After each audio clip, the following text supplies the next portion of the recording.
నారా చంద్రబాబు నాయుడు సోదరుడు నారా రామ్మూర్తి నాయుడుకి కనీసం నివాళి అర్పించలేనంత బిజీగా జూనియర్ ఎన్టీఆర్ కళ్యాణ్ రామ్ ఉన్నారా? మన దేశ ప్రధాని సైతం సంతాపం తెలుపుతూ లేఖ రాశారు. కానీ కుటుంబ సభ్యులుగా మీకు ట్వీట్ చేసే టైం కూడా లేదా? అసలు నందమూరి నారా కుటుంబ సభ్యులందరితో కలిసిపోవాలని మీకు లేదా? ఇలాంటి ప్రవర్తనతో జూనియర్ భవిష్యత్తు రాజకీయాలను శాసించాలనే ఆలోచన నెరవేరుతుందా? అన్నదమ్ములిద్దరూ అసలేమనుకుంటున్నారు, ఏం ఆలోచిస్తున్నారు అనేది ఈనాటి మన థింక్ ఆంధ్ర స్పెషల్ స్టోరీ.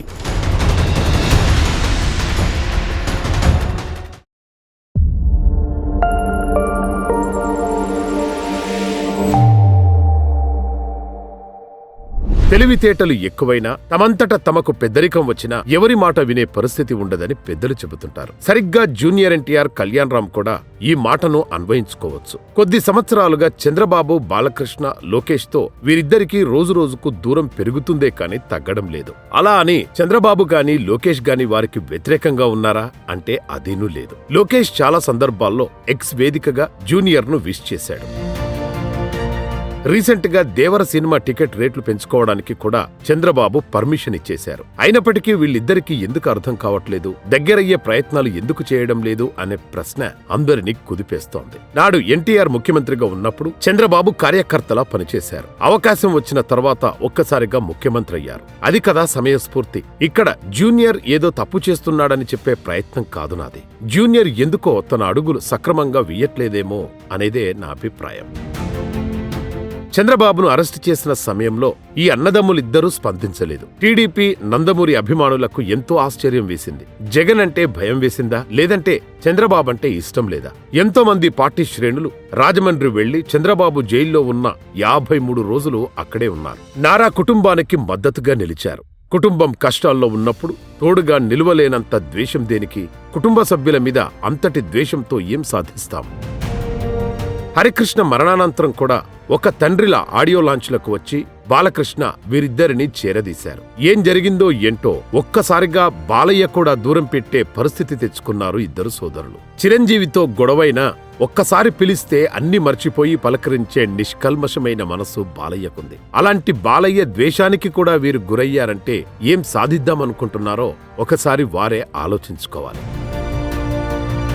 ఏ కుటుంబంలో అయినా గొడవలు సాధారణం. సమస్య ఎక్కడుంది, దానికి పరిష్కారమేమిటి అనేది అన్నదమ్ముళ్ళిద్దరూ ఎందుకు ఆలోచించడం లేదు? తప్పు ఎదుటివారి వైపు ఉన్నా తానే తగ్గాలనుకునేవాడు గొప్పవాడవుతాడు.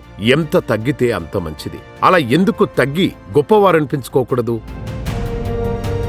ఇక్కడ దూరం పెరిగింది అనుకోవడం కన్నా వీరిద్దరు దూరం పెంచుకుంటున్నారేమో అనిపిస్తోంది. వాస్తవానికి బయటకు కనిపించేదొకటి, లోపల మరొకటి ఉంటుంది. లోపల ఏం జరుగుతుందనేది ఎవరికీ తెలియదు. కానీ బయటకు మాత్రం మనం అందరితో కలిసిపోయినట్లుగా ఉండాలి. అది చాణక్యం అనిపించుకుంటుంది. భవిష్యత్తు రాజకీయాలపై అవగాహన పెంచుకోవాలనుకున్నా, రాణించాలన్నా ఇది చాలా ముఖ్యం. అయితే రాజకీయాలు అవసరం లేదనుకుంటే ప్రస్తుతం ఉన్న తీరులోనే ఉండొచ్చు. అధికారంలో లేనప్పుడు చాలా సందర్భాల్లో చంద్రబాబు, లోకేష్ వేసిన ట్వీట్లకు కూడా జూనియర్ స్పందించలేదు. అయితేనేం ముఖ్యమంత్రి అయినప్పుడు తారక్ ట్వీట్ చేస్తే వెంటనే సమాధానం తిరిగిచ్చారు బాబు. అది ఆయన గొప్పదనం. అరెస్ట్ అయినప్పుడు స్పందించలేకపోవడంలో మీ గొప్పదనం ఏమైంది? ఇలా అనేక ప్రశ్నలు అభిమానుల్లో తలెత్తకుండా ఉంటాయా? ఒక్కసారి ఆలోచించండి. రామ్మూర్తి నాయుడు అంత్యక్రియలను స్వగ్రామం నారావారిపల్లెలో ప్రభుత్వం లాంఛనాలతో నిర్వహించారు. సోదరుడు పాడేమోసి చంద్రబాబు రుణం తీర్చుకున్నారు. సోమవారం సాయంత్రం వరకు చిన్న కర్మ అయ్యే వరకు అక్కడే ఉన్నారు. మన దేశ ప్రధాని మోడీతో పాటు వివిధ రంగాలకు చెందిన ప్రముఖులు, మంత్రులు, ఎమ్మెల్యేలతో సహా అందరూ రామ్మూర్తి నాయుడు మృతికి సంతాపం తెలియజేశారు. కానీ ఏం జరిగిందని మీరు మౌనం వహించారు అనేదే నేటి ప్రశ్న. కనీసం ఆస్పత్రికి కూడా వెళ్లి పలకరించలేదంటే ఏమనుకోవాలి? కుటుంబ సభ్యుల మరణం దగ్గర కూడా మీ పంతాలు, పట్టింపులు. ఈ రోజున మీరు స్టార్ హీరోగా ఉన్నారు. ఆ ఇమేజ్ చెక్కు చెదరకుండా ఉంది అంటే అందుకు కారణం తాత ఎన్టీఆర్, బాబాయ్ బాలకృష్ణ, అలాగే తెలుగుదేశం పార్టీతో వేసిన బలమైన పునాది. అది చాలా పటిష్టంగా ఉంది కాబట్టే దేవర సినిమా టాక్ సరిగ్గా లేకుండానే 500 కోట్లకు పైగా కలెక్షన్లు రాబట్టగలిగింది. అదే తెలుగుదేశం పార్టీతో తారక్ మనస్ఫూర్తిగా కలిసిపోయుంటే పూర్తి స్థాయిలో మద్దతు దొరికేది. నిన్ను పాన్ ఇండియా స్థాయిలో తిరుగులేని హీరోగా ఎలా నిలబెట్టాలనే విషయాన్ని చంద్రబాబు చూసుకునేవారు. కాని దురదృష్టవశాత్తు నువ్వు కాని నీ అన్న కళ్యాణ్ రామ్ గాని సొంత ఆలోచనలు, సొంత అభిప్రాయాలపై ఆధారపడి త్రిశంకు స్వర్గంలో వేలాడుతున్నారు అనే భావన అందరిలో కలుగుతుంది. వదిలేస్తే కింద పడతారు, అలా అని మీ ఆలోచనలతో పైకెళ్లలేరు. కింద పడకుండా మిమ్మల్ని జాగ్రత్తగా రక్షించాలంటే కుటుంబ పెద్దల అవసరం ఎంతో ఉందనే విషయాన్ని మాత్రం మరవకూడదు.